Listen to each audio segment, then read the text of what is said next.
Diploma electrical engineering के subject code EE 302 utilization of electric power and traction के e lecture की series में आज हम अपनी यूनिट नंबर 2 स्टार्ट करेंगे और उसमें हम कवर करने वाले हैं टॉपिक नंबर 2.1। यूनिट 2 है हमारी इलेक्ट्रिकल हीटिंग और जो टॉपिक्स हम कवर करेंगे topic number 2.1 principle of electric heating में, उसमें सब टॉपिक्स हैं what is electric heating, what is the principle behind electric heating, industrial application and domestic application of electric heating and different modes of heat transfer.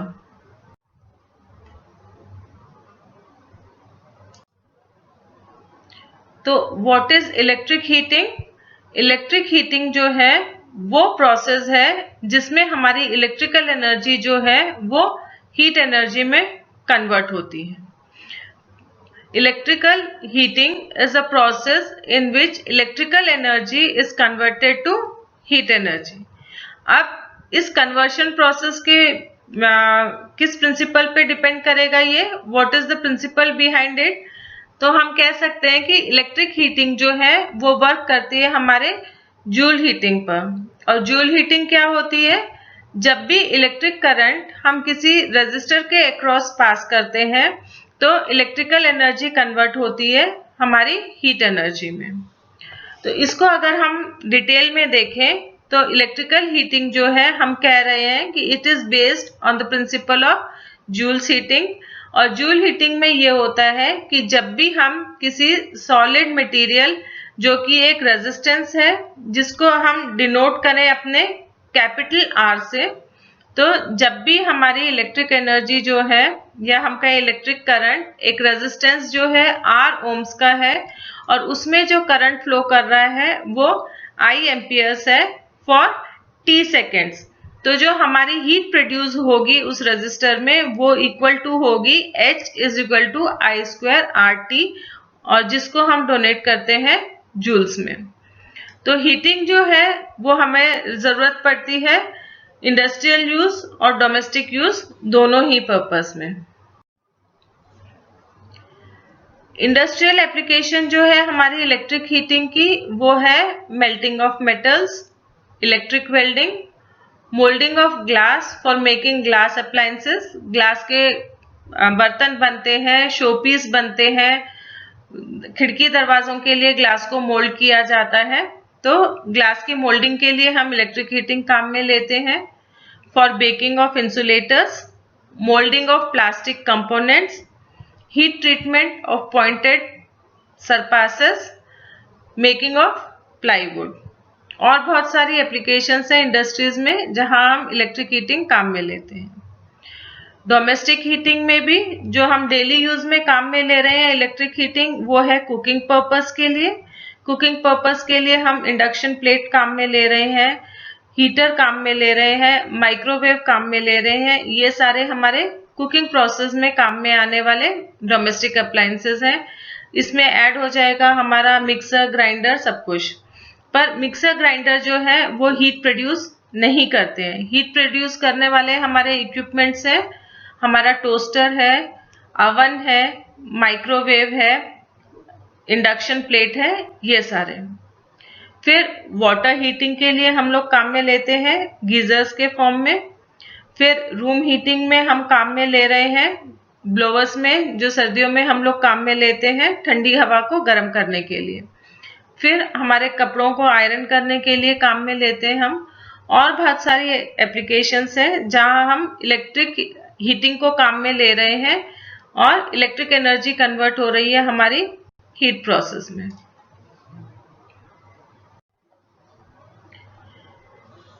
तो जो different modes हैं हमारे heat transfer के, उसमें हमारे पास हम देख सकते हैं कि हीट जो है वो हमेशा लोअर टेम्परेचर से ट्रांसफर होती है, और जो डिफरेंट मोड्स हैं ट्रांसफर करने के वो है हमारा conduction process, convection process and radiation process.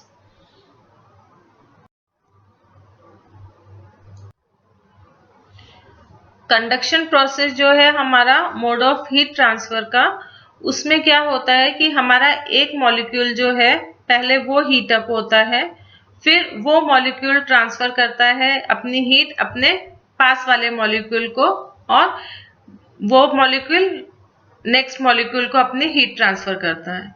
इसका मतलब हीट ट्रांसफर होती है दो सब्सटेंस के बीच में जब वो डायरेक्ट कांटेक्ट में रहते हैं।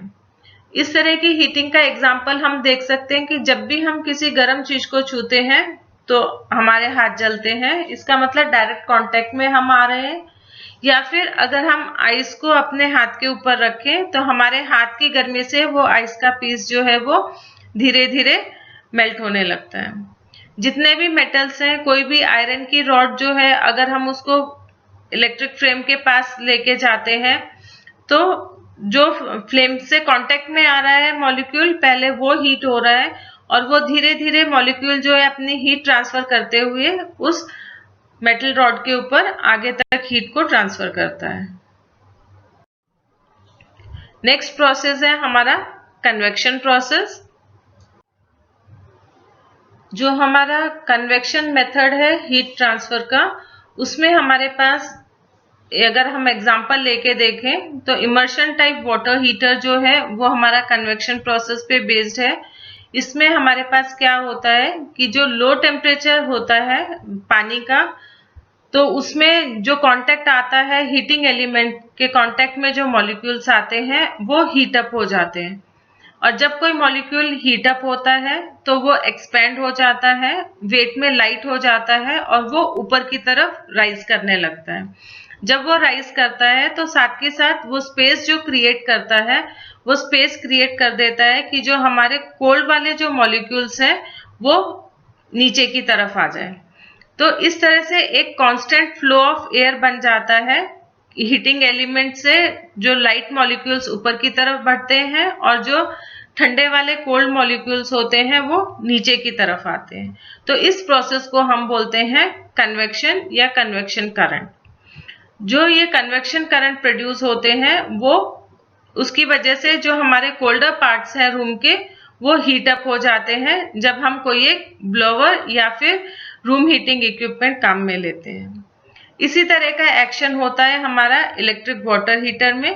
एक कंटिन्यूअस फ्लो ऑफ वाटर जो है वो ऊपर की तरफ जाता है, जो पानी गर्म हो जाता है वो ऊपर जाता है और ठंडा पानी नीचे आके हमारे हीटिंग एलिमेंट के कांटेक्ट में आता है और वो हीट होके वो ऊपर चला जाता है। तो ये कंटिन्यूअस प्रोसेस होता है। तो अगर हम कहें कि कन्वेक्शन करंट क्या है, तो कन्वेक्शन करंट का मतलब हॉट एयर जो है वो ऊपर राइज होती है और जो कूल एयर है वो नीचे की तरफ फॉल होती है, और ये कंटिन्यूअस प्रोसेस जो है वो कहलाता है हमारा कन्वेक्शन करंट। तो बेसिकली अगर हम कहें कि कन्वेक्शन जो है इलेक्ट्रिक हीटिंग में कैसे काम आता है, तो कन्वेक्शन करंट का एग्जांपल हो गया हमारा इमर्शन हीटर जो कि पानी गर्म करने के काम में आता है, या फिर ब्लोवर्स और रूम हीटर जो कि रूम के टेम्परेचर को बढ़ाने के काम में आता है। और सिंपल अगर हम कहें कि कन्वेक्शन को एक सिंपल मेथड से समझना चाहें तो इसमें इलेक्ट्रिक प्रोसेस तो नहीं हो रहा, पर सिंपल कन्वेक्शन का अगर हम एग्जांपल देखते हैं तो कन्वेक्शन प्रोसेस पे डिपेंड करता है हमारा जो अगरबत्ती होती है, अगर हम उसको रूम के एक कोने में जलाते हैं तो स्मेल जो है वो ट्रांसफर हो जाती है दूसरे कमरे तक या उस कमरे के दूसरे एंड तक।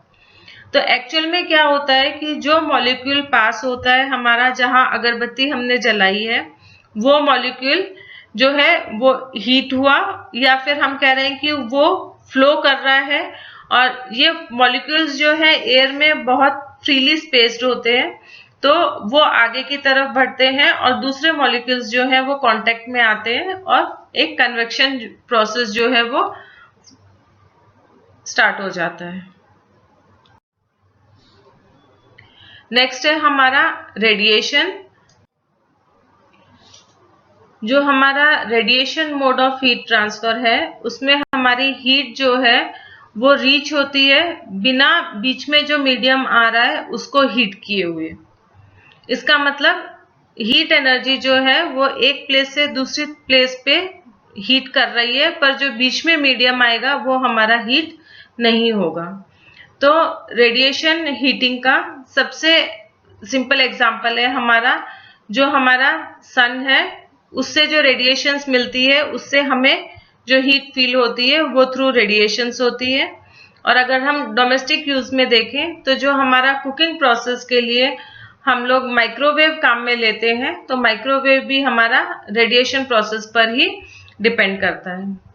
मेडिकल में भी रेडिएशन प्रोसेस काम में आते हैं, जो हमारा बोन की जो थेरेपी देते हैं जिसमें हम इंफ्रारेड हीट का काम में लेते हैं, तो उसमें भी हम लोग जो हीट ट्रीटमेंट देते हैं बोन्स के क्योर के लिए, जिसको हम गरम सेक भी बोलते हैं थ्रू इलेक्ट्रिक लैम्प, वो भी हमारा रेडिएशन मोड पर ही बेस्ड है। तो हमने देखा कि हमारा व्हाट इज इलेक्ट्रिक हीटिंग, कैसे इलेक्ट्रिक हीटिंग को हम इंडस्ट्रियल और डोमेस्टिक यूज में कहाँ कहाँ काम में ले सकते हैं, और मोड्स ऑफ हीट ट्रांसफर हमारे कौन कौन से हो गए। तो मोड्स ऑफ हीट ट्रांसफर में हमारे 3 मोड्स आ गए, कन्वेक्शन, रेडिएशन एंड कंडक्शन।